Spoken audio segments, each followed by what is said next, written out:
পৃথিবীর বুকে এমন একটি দ্বীপ আছে যেখানে একবার কেউ পা রাখলে আর কোনোদিন জ্যান্ত ফিরে আসে না। এটি এমন এক জায়গা যেখানে আধুনিক পৃথিবীর কোনো নিয়ম চলে না, কোনো ফোন বা ইন্টারনেট কাজ করে না। আমাদের এই উন্নত পৃথিবীর মানচিত্রে লুকিয়ে আছে এক ভয়ঙ্কর ডেড জোন, যার নাম নর্থ সেন্টিনেল আইল্যান্ড। একবার একদল লোক সাহস করে সেখানে গিয়েছিল এই রহস্যময় দ্বীপটার ভিডিও বানাতে। তাদের সাথে ছিল দামি ক্যামেরা আর সব আধুনিক যন্ত্রপাতি।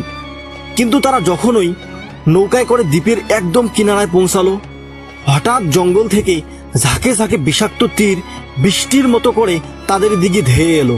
কোনো কিছু বুঝে ওঠার আগেই তীরের আঘাতে তাদের ডিরেক্টরের পা ক্ষত বিক্ষত হয়ে গেল। জীবন বাঁচাতে তারা সেখান থেকে কোনো মতে পালিয়ে আসতে পারলেও আজ পর্যন্ত যারাই এই নিষিদ্ধ দ্বীপে নামার চেষ্টা করেছে তাদের কপালে জুটেছে নৃশংস মৃত্যু। কিন্তু কেন এখানকার আদিবাসীরা পুরো দুনিয়াকে তাদের শত্রু মনে করে? কি এমন ভয়ঙ্কর রহস্য লুকিয়ে আছে এই ছোট দ্বীপের ভেতরে? আশ্চর্য দুনিয়া আপনাদের আজকে নিয়ে যাবে এমন একটি ভয়ঙ্কর দ্বীপে যার কথা আপনি এর আগে কখনোই শোনেননি। তো চলেন দেরি না করে শুরু করি আজকের ভিডিও। ভারতের পূর্ব দিকে প্রায় 1400 কিলোমিটার দূরে অবস্থিত আন্দামান ও নিকোবর দ্বীপপুঞ্জ। এটি ভারতেরই একটি অংশ যেখানে অনেক ছোট বড় গ্রাম আর সুন্দর জনপদ রয়েছে। আপনি যদি মানচিত্রের দিকে তাকান তবে আন্দামানের সবচেয়ে ব্যস্ত শহর হিসেবে দেখবেন পোর্ট ব্লেয়ারকে। এখানে একটি আন্তর্জাতিক এয়ারপোর্টও আছে যা পুরো বিশ্বকে আন্দামানের সাথে যুক্ত করে রেখেছে।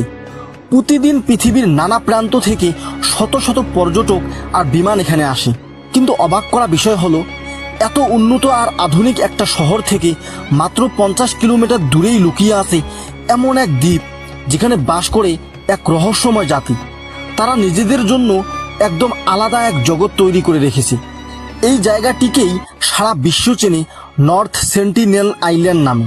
এই দ্বীপটি মাত্র 50 বর্গ কিলোমিটার এলাকা জুড়ে বিস্তৃত এবং এর চারপাশ গভীর জঙ্গলে ঢাকা। জঙ্গল এতটাই ঘন যে উপর থেকে স্যাটেলাইট বা ড্রোন দিয়ে এর ভেতরে কি আছে তা দেখা প্রায় অসম্ভব। এই দ্বীপে আসলে কোন জাতের মানুষ বাস করে আর এর ভেতরে কি রহস্য লুকিয়ে আছে তা আজ পর্যন্ত আমাদের পৃথিবীর কেউ সঠিকভাবে জানতে পারেনি। ইতিহাসে বহুবার অনেকে সেখানে যাওয়ার চেষ্টা করেছেন, কিন্তু এই দ্বীপের বাসিন্দারা বাইরের জগতের কোনো মানুষকেই সহ্য করতে পারে না। কাউকে দেখলেই তারা উত্তেজিত হয়ে বিষাক্ত তীর ছুঁড়তে শুরু করে, আর মানুষের প্রাণ নেওয়া তাদের কাছে কোনো ব্যাপারই না। ধারণা করা হয় তারা আমাদের পৃথিবীর ভিতরেই সম্পূর্ণ অন্য এক জগৎ তৈরি করে হাজার হাজার বছর ধরে সেখানে বাস করছে। পোর্ট ব্লেয়ারের মতো আধুনিক শহর থেকে সামান্য দূরে অবস্থিত এই দ্বীপে আজও হয়তো চলছে সেই আদিম প্রস্তুর যুগ। কিন্তু প্রশ্ন হলো, কেন তারা বাইরের জগতের সাথে কোনো ধরনের যোগাযোগ রাখতে চায় না? এই রহস্যের জট খুলতে হলে আমাদের পিছিয়ে যেতে হবে নর্থ সেন্টিনেল দ্বীপের ইতিহাসে। কয়েক শতাব্দী ধরে মনে করা হয় যে এই দ্বীপের মানুষেরা মানব সভ্যতার সেই অংশ যারা একসময় আমাদের থেকে পুরোপুরি বিচ্ছিন্ন হয়ে গিয়েছিল। আজ থেকে প্রায় 26,000 বছর আগে যখন সমুদ্রের উচ্চতা অনেক কম ছিল, তখন এটি কোনো আলাদা দ্বীপ ছিল না, বরং এটি ছিল এশিয়া মহাদেশের মূল ভূখণ্ডেরই একটি অংশ। কিন্তু কালের বিবর্তনে আবহাওয়া বদলে যায় এবং সমুদ্রের পানি বাড়তে থাকে। তখন আন্দামান ও নর্থ সেন্টিনেল আমাদের পৃথিবী থেকে বিচ্ছিন্ন হয়ে আলাদা দ্বীপে পরিণত হয়। এরপর বাইরের পৃথিবী উন্নতির শিখরে পৌঁছালেও এই দ্বীপের মানুষদের কাছে তাদের ওই ছোট্ট জগৎটাই তাদের জন্য সব কিছু হয়ে যায়। আমরা এই রহস্যময় জগৎ সম্পর্কে প্রথম জানতে পারি 1989 সালে। তখন ব্রিটিশদের একটি জাহাজ প্রথমবার আন্দামান দ্বীপে এসে পৌঁছায়। তারা নর্থ সেন্টিনেল দ্বীপটি দেখেছিল ঠিকই, কিন্তু সেখানে নামার কথা ভাবেনি, কারণ দ্বীপটি ছিল খুব ছোট আর ব্রিটিশদের কাছে এর কোনো দরকার ছিল না। আর এভাবে কেটে যায় দীর্ঘ 87 বছর। আসল কাহিনী শুরু হয় 1967 সালে। তখন ভারতে ব্রিটিশদের শাসন চলছে। ব্রিটিশদের একটি বড় জাহাজ যাত্রী নিয়ে আন্দামানের দিকে যাওয়ার সময় নর্থ সেন্টিনেল দ্বীপের কাছে এসে সাগরের বুকে বিকল হয়ে যায়। জাহাজে তখন 106 জন ব্রিটিশ আর ভারতীয় ছিল। তারা উপায় না দেখে জীবন বাঁচাতে এই দ্বীপে নামার সিদ্ধান্ত নেয়। তারা ভেবেছিল দ্বীপটি হয়তো একদম জনশূন্য। এভাবে 3 দিন কেটে যায়। কিন্তু 3 দিন পরেই তাদের ভুল ভেঙে যায়। হঠাৎ জঙ্গল থেকে লুকানো আদিবাসীরা তাদের উপর বিষাক্ত তীরের বৃষ্টি শুরু করে দেয়। ব্রিটিশরা কোনো মতে সেখানে টিকে থাকার চেষ্টা করে এবং শেষ পর্যন্ত রয়্যাল নেভির একটি দল এসে তাদের উদ্ধার করে নিয়ে যায়। এই প্রথম আধুনিক মানুষের সাথে এই দ্বীপের মানুষের দেখা হলো, আর সেই দেখাটা হলো রক্তপাতের মাধ্যমে। এই ঘটনার পর ভয়ে টানা 13 বছর কেউ আর ওই দ্বীপের ধারের কাছেও যায়নি। এরপর 1880 সালে মরিস ভিডাল পোর্টম্যান নামের একজন ব্রিটিশ বড় অফিসার আন্দামানে আসেন। তিনি ছিলেন একটু অদ্ভুত স্বভাবের। তিনি চাইলেন এই দ্বীপের মানুষের সাথে বন্ধুত্ব করবেন। তার পরিকল্পনা ছিল তিনি দ্বীপ থেকে কয়েকজনকে ধরে নিয়ে আসবেন, তাদের ভালো খাবার দিবেন, আদর যত্ন করবেন, আর তারপর অনেক উপহার দিয়ে দ্বীপে ফেরত পাঠাবেন। তিনি ভেবেছিলেন এতে তারা বুঝবে যে আমরা তাদের বন্ধু। পোর্টম্যান তার দলবল নিয়ে দ্বীপে যান এবং কয়েকদিন ওত পেতে থাকার পর একটি পরিবারকে দেখতে পান। সেখানে এক দম্পতি আর তাদের 4 জন শিশু ছিল। পোর্টম্যান জোর করে সেই পুরো পরিবারকে অপহরণ করে নিয়ে আসেন, কিন্তু এই ভালো করতে গিয়েই মহা বিপদ নেমে আসলো। আমাদের দুনিয়ার সাধারণ সব সর্দি, জ্বর বা রোগবালাই ওই আদিবাসীদের শরীরের জন্য ছিল মরণ ব্যাধি, কারণ তারা হাজার হাজার বছর ধরে আলাদা ছিল। খুব দ্রুতই ওই দম্পতি অসুস্থ হয়ে মারা গেলেন। পোর্টম্যান তখন অনেক ভয় পেয়ে যান যে তার কারণে একটি পুরো গোত্র শেষ হয়ে যেতে পারে। তিনি তাড়াতাড়ি ওই 4 শিশুকে অনেক উপহার আর খাবার দিয়ে আবার দ্বীপে রেখে আসলেন। কিন্তু আসল বিপর্যয়টা ঘটেছিল ঠিক তখনই। ওই শিশুরা যখন ফিরে গেল, তারা শুধু উপহার নিয়ে যায়নি, বরং নিজেদের অজান্তেই আমাদের দুনিয়ার ভয়ানক সব ভাইরাসের জীবাণু ওই দ্বীপে নিয়ে গিয়েছিল। বিজ্ঞানীরা মনে করেন এর ফলে ওই পুরো দ্বীপে এক ভয়ানক মহামারী ছড়িয়ে পড়েছিল এবং শত শত আদিবাসী বিনা চিকিৎসায় মারা গিয়েছিল। এখন একটু ওই আদিবাসীদের চোখে কল্পনা করে দেখুন তো, বাইরের দুনিয়া থেকে একদল অদ্ভুত সাদা চামড়ার মানুষ এলো, তাদের আপনজনদেরকে জোর করে তুলে নিয়ে গেল এবং আবার তাদেরকে ওই দ্বীপে রেখে গেল। আর তারপরই দ্বীপে ছড়িয়ে পড়ল এক অদৃশ্য মরণ রোগ। তাদের কাছে মনে হলো এই সাদা চামড়ার মানুষগুলোই জাদুকর বা শয়তান, যারা তাদের উপর অভিশাপ দিয়ে গেছে। সেই দিন থেকেই তাদের মনে এই বিশ্বাস পাথরের মতো গেঁথে গেছে যে বাইরের মানুষ মানেই হলো যমদূত। তারা সিদ্ধান্ত নিয়েছে এই জাতি আর কখনোই বাইরের কাউকে তাদের ভূমিতে পা রাখতে দেবে না। সেজন্যই আজও যদি কোনো নৌকা বা হেলিকপ্টার তাদের দ্বীপের কাছে যায়, তারা সাথে সাথে তীরের বৃষ্টি শুরু করে দেয়। এটি ছিল পৃথিবীর জন্য তাদের স্পষ্ট একটি বার্তা, তোমাদের উপহার আমাদের কোনো দরকার নেই, আমাদের একা থাকতে দাও, নয়তো মরতে প্রস্তুত থাকো। এরপর ভারত স্বাধীন হলো।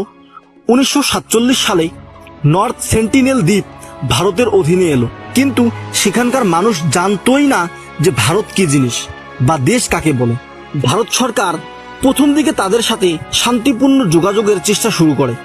1947 সালে ত্রিলোকনাথ পণ্ডিত নামের একজন ভারতীয় বিজ্ঞানী বছরের পর বছর ধরে নৌকায় করে দ্বীপের আশেপাশে যেতেন এবং নারকেল, কলা বা প্লাস্টিকের বালতির মতো উপহার সমুদ্রের পানিতে ছেড়ে দিতেন যেন তারা সেগুলো পায়।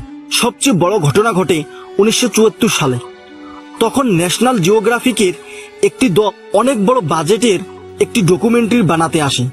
তাদের সাথে অনেক পুলিশ আর বিশেষজ্ঞ ছিল। তারা ভাবলেন তারা যদি তীরের খুব কাছে গিয়ে উপহার দেয়, তবে আদিবাসীরা হয়তো তাদের বিশ্বাস করবে। তারা টানা 3 দিন ধরে সমুদ্রের তীরে উপহার রাখলেন, কিন্তু চতুর্থ দিনে তারা যখন একটু তীরের কাছে গেলেন, তখন জঙ্গল থেকে বের হয়ে এলো একদল ভয়ঙ্কর যোদ্ধা। তারা সেই উপহারগুলো পায়ে মারিয়ে ভেঙে ফেললো আর শুরু করলো তীরের আক্রমণ। একটি তীর সরাসরি এসে বিঁধল ভিডিও ডিরেক্টরের পায়ে। জীবন বাঁচাতে তারা সবাই সেখান থেকে কোনো মতে পালিয়ে এলো। সেই দিন তারা জীবন বাজি রেখে দূর থেকে কিছু ঝাপসা ফুটেজ নিতে পেরেছিল, যা আজ পর্যন্ত এই রহস্যময় দ্বীপের একমাত্র ভিডিও হিসেবে টিকে আছে। ন্যাশনাল জিওগ্রাফিকের সেই ভয়ঙ্কর হামলার পরেও ভারতীয় বিজ্ঞানী ত্রিলোকনাথ পণ্ডিত কিন্তু হার মানেননি। তিনি জানতেন জোর করে নয়, বরং ভালোবাসা দিয়েই এই আদিবাসীদের মন জয় করতে হবে। তিনি দিনের পর দিন, বছরের পর বছর নৌকায় করে দ্বীপের ধারে যেতেন আর তাদের জন্য নারকেল ও অন্যান্য উপহার রেখে আসতেন। অবশেষে দীর্ঘ 24 বছর পর 1991 সালে এক অভাবনীয় ঘটনা ঘটে। প্রথমবারের মতো সেন্টিনেলিস আদিবাসীরা কোনো অস্ত্র ছাড়া সমুদ্রের তীরে এগিয়ে আসে এবং সরাসরি হাত বাড়িয়ে উপহার গ্রহণ করে। বিজ্ঞানী পণ্ডিত আর তার সাথে থাকা জুনিয়র বিজ্ঞানী মধুমালা তাদের খুব কাছ থেকে দেখেন এবং অনেক ছবি তোলেন। ইতিহাসে প্রথমবারের মতো মনে হয়েছিল হয়তো এই রহস্যময় জাতির সাথে আমাদের বন্ধুত্ব হয়ে যাবে। কিন্তু এই শান্তি বেশি দিন টেকেনি। দ্বীপের আদিবাসীরা হঠাৎ করেই আবার আক্রমণাত্মক হয়ে ওঠে। ত্রিলোকনাথ পণ্ডিত অবসরে যাওয়ার পর ভারত সরকার এক কঠিন সিদ্ধান্ত নেয়। তারা বুঝতে পারে এই আদিবাসীদের নিজেদের মতো থাকতে দেওয়াই সবার জন্য মঙ্গল।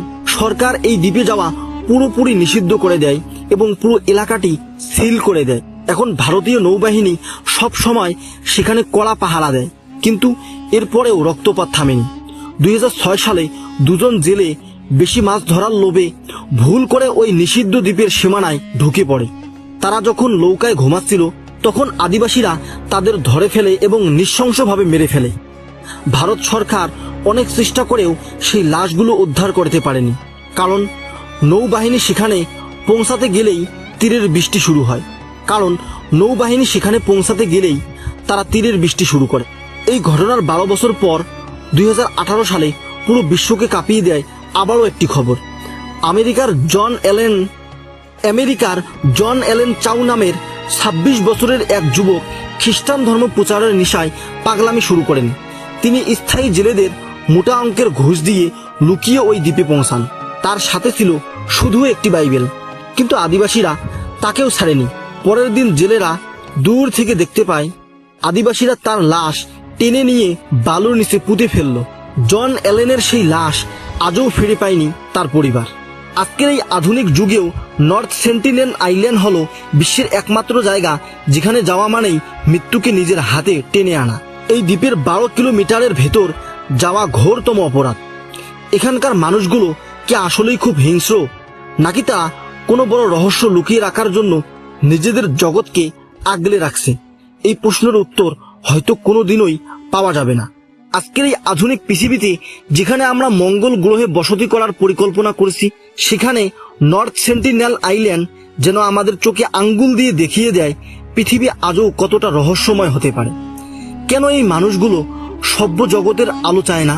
কেন তারা হাজার হাজার বছর ধরে নিজেদের ওই ছোট্ট গণ্ডিতে আটকে রেখেছে? এই উত্তর হয়তো কোনোদিন আমাদের জানা হবে না।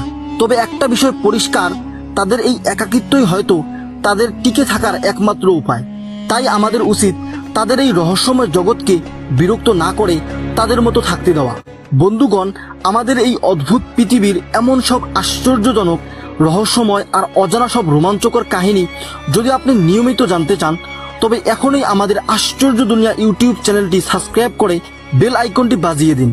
আপনার একটি সাবস্ক্রাইব আমাদের অনুপ্রেরণা যোগাবে আরও নতুন নতুন রহস্য খুঁজে বের করতে। আজকের মতো বিদায় নিচ্ছি। দেখা হবে পরবর্তী কোনো এক অজানা রহস্যের ভিডিওতে। ততক্ষণ পর্যন্ত ভালো থাকুন, সুস্থ থাকুন। ধন্যবাদ। আল্লাহ হাফিজ।